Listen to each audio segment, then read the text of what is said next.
In my yoga practice, I have been introduced to the Buddhist concept of intention, as my instructor invites us at the beginning of each session to set our intention for this practice, and then throughout the practice reminds us to come back to our intention.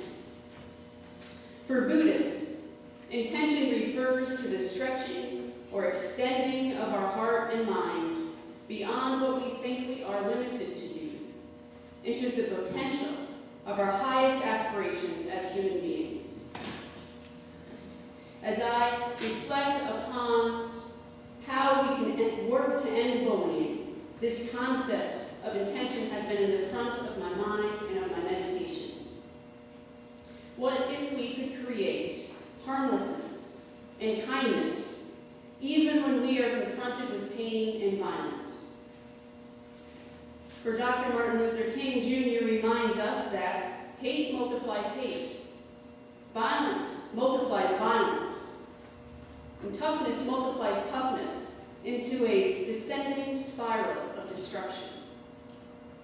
There is only one way out of this cycle of destruction and harm, out of the cycle of harm causing harm, and that is with the intention to create harmlessness, the intention to be kind, and to live peacefully. We are called to and invited to begin with intending to be kind, to be open-hearted, and to be gentle in our lives. Buddhist thought reminds us that if we don't have an initial intention of kindness in our life, we will never ever have it. If we don't begin with an initial thought towards kindness, we can never have the experience of kindness. The practice of intention changes our hearts, and it also changes the hearts of others in the world around us. For intention is not a passive practice. Setting one's intention toward harmlessness is an action. It is active. We must watch our thoughts with care and let our thoughts spring from love, born out of respect for all human beings, all beings and all creation. For thought manifests itself as word, and word manifests as deed, and the deed develops into a habit. Habit hardens into character, and character can then give birth to destiny. Thought becomes our deeds. It is active. The road to peace cannot be paved without these explicit and conscious intentions of kindness and justice. And this is where Paul comes in this morning in his letter to the Christ followers of Galatia.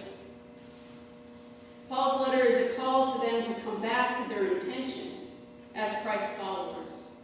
You see, Judaizers, Jewish Christians, Jewish Christ followers of the time had been coming and telling them that they must be circumcised, that they must follow the Jewish law.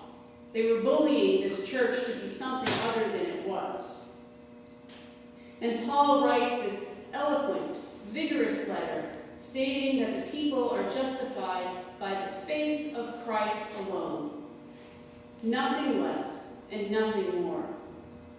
That they are sanctified not by legalistic works, but by obedience that comes from faith in God's work for them, in them, and through them, by the grace and the power of Christ and the Holy Spirit. It is by grace through faith alone that people are justified. And it is by faith alone that we live out our new life in the freedom of the Spirit. Here at the end of the letter, Paul is reiterating what he wrote throughout the entire letter, summing it up. It is not what we do and what I do. It is what God is doing, creating something new, a free life, a new creation, the realm of God here on earth. We are being invited by God to set our intention to live this new creation, to live this realm of peace and justice, of kindness and mercy, of grace and faithfulness. And we are being invited to set our intention of kindness, even in the midst of our pain and our suffering, in the midst of violence in the world round, in our neighborhoods, in our churches, in our schools. And that is key. There will be pain, there will be suffering. Paul is clear on that. God's promise to us is not that we will live free of pain and suffering, rather, that when we choose to live a life of love, kindness, and justice, we enter into paradise, into a place where suffering and pain will have no hold on us, on our souls, on our spirits, where healing may happen. For even Paul bore the scars of Christ on him, and he boasted of that. For these scars grounded him in his faith and reminded him of who he was. Many of you know that I love Harry Potter, and there's this fabulous conversation between Harry and Dumbledore at the end of book 1 that illustrates this so well for me. Harry has just met Voldemort for the first time ever, well, the second time, but the first time he can remember, and he has almost died from it. And he asked Dumbledore why Voldemort couldn't touch him without experiencing extreme pain. And Voldemort answered, "Your mother died to save you.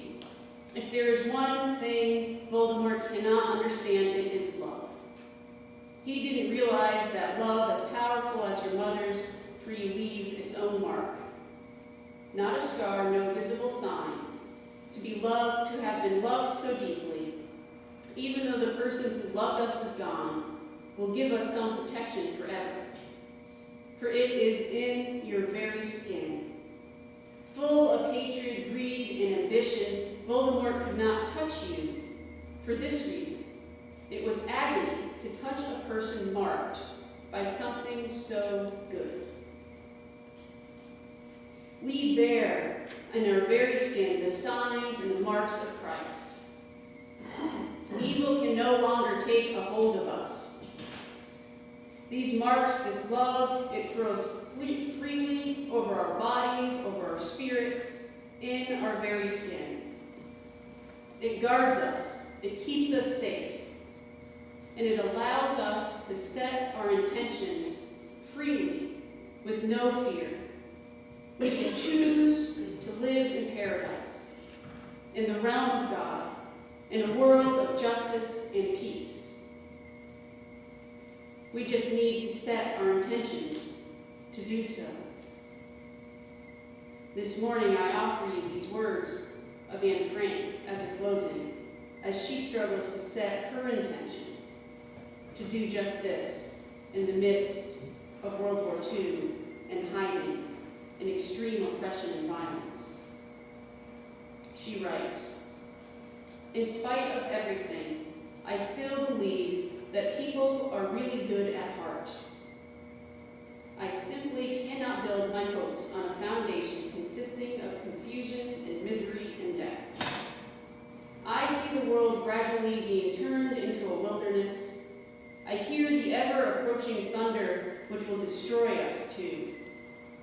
I can feel the suffering of millions, and yet, if I look up into the heavens, I think that it will come out all right, that this cruelty will end, that the peace and tranquility will return again.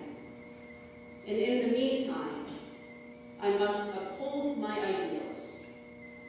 For perhaps the time will come when I shall be able to carry them out." Will you set your intentions this morning and for the rest of your lives toward harmlessness and kindness? Will you set your intentions to live